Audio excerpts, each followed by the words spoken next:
75 શબ્દ ઝડપ. Ready, start. ફકરો: સંબંધિત કામના અરજદારે હાલની રિકવરી અરજીઓ ઔદ્યોગિક તકરાર અધિનિયમ 1947ની કલમ 33(c)(2) હેઠળ દાખલ કરી સામાવાળા પાસેથી તેઓની બાકી સસ્પેન્શનની લેણી રકમ કુલ ₹43,668.67 સામાવાળા પાસેથી ખર્ચ સહિત વસૂલ મેળવવા દાદ માંગેલ છે.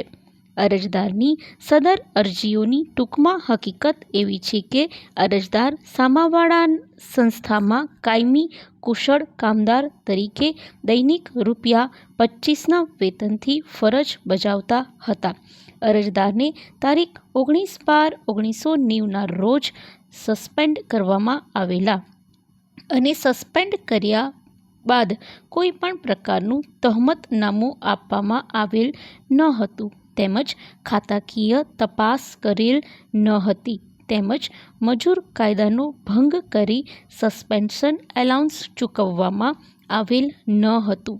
અગાઉ પણ સસ્પેન્શન એલાઉન્સ માટે રિકવરી અરજીઓ દાખલ કરેલ, જેમાં પણ હુકમ હોવા છતાં સામાવાળાને પાલન કરેલ નથી તેમ જણાવી અરજદારે તેઓની રિકવરી અરજીઓ અને સને જુલાઈ 91 થી જુલાઈ 96 સુધીના સસ્પેન્શન એલાઉન્સના પગારના 75% પ્રમાણે ₹4,437.50 તથા કુલ ₹43,869 મળી કુલ રકમ ₹38,407ની સામાવાળા પાસે ખર્ચ સહિત વસૂલ મેળવવા માંગણી કરેલ છે.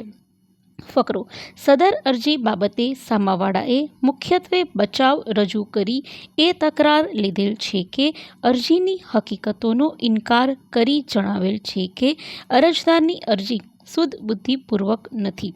અરજી કરવાનું કોઈ કારણ ન હોય તેમ જણાવી અરજદાર તારીખ 9/1/1990ના રોજ ખોટી રીતે હડતાલ ઉપર ઉતર્યા હતા તેમજ અન્ય શખ્સો સાથે મળી ગેરકાયદેસર મંડળી રચી તારીખ 11/12/1990ના રોજ હુલ્લડ મચાવી તથા માલ ભરેલ ટેમ્પો અટકાવી તેમજ ફરજ પરના પોલીસ કર્મચારી તથા સંસ્થાના કર્મચારીઓ તેમજ સિક્યોરિટીના માણસો ઉપર પથ્થરમારો કરી ફોજદારી ગુનો કરેલ હતો.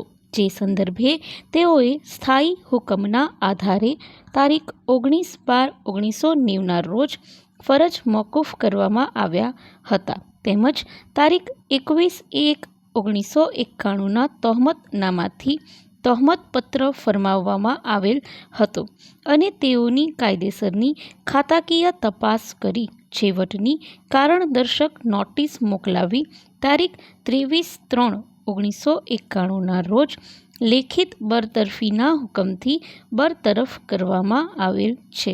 જે સંજોગોમાં અરજદાર અરજીમાં જણાવેલ રકમ મેળવવા હકદાર નથી પરંતુ બરતરફીના તારીખ 23/3/1991 સુધીના નિર્વાહ ભથ્થાની રકમ સ્થાયી હુકમો અનુસાર મેળવવા હકદાર છે.